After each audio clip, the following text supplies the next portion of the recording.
జనవరి 1, 2026 నుంచి దేశవ్యాప్తంగా ఉద్యోగులు, పెన్షనర్లు, రైలు ప్రయాణికులను ప్రభావితం చేసే పెద్ద మార్పులు అమల్లోకి రానున్నాయి.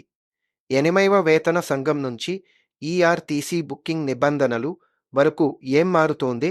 ఎవరికి లాభం? ఎవరు జాగ్రత్తగా ఉండాలి? ఈ వీడియో పూర్తిగా చూడండి. వచ్చో వేతన సంఘం, 8th పే కమిషన్, ఉద్యోగులు అండ్ పెన్షనర్లు. వేతవ వేతన సంఘం అంటే ఏమిటి?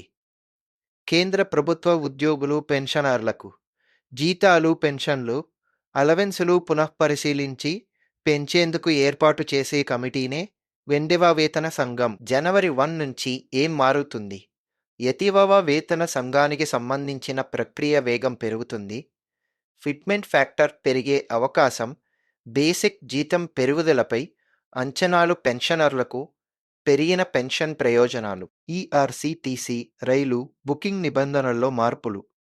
టికెట్ బుకింగ్ సమయంలో కేవైసీ కఠినత, వెయిటింగ్ లిస్ట్ క్యాన్సిలేషన్ నిబంధనల్లో మార్పులు, ఏజెంట్ల ద్వారా బుకింగ్పై నియంత్రణ, తత్కాల్ టికెట్లకు అదనపు నియమాలు. ట్యాక్స్ పేయర్లకు కీలక మార్పులు, ఆదాయపు పన్ను రిటర్న్ సవరణ గడువులు, పెండింగ్ నోటీసుల పరిష్కారం, పాన్ ఆధార లింక్ కఠిన అమలు, ఆలస్యం అయితే జరిమానాలు. Banking and financial rules.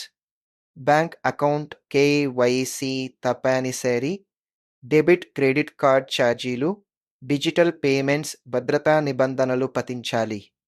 ఈ సమాచారం ఉపయోగపడితే వీడియోను షేర్ చేయండి, ఛానల్ను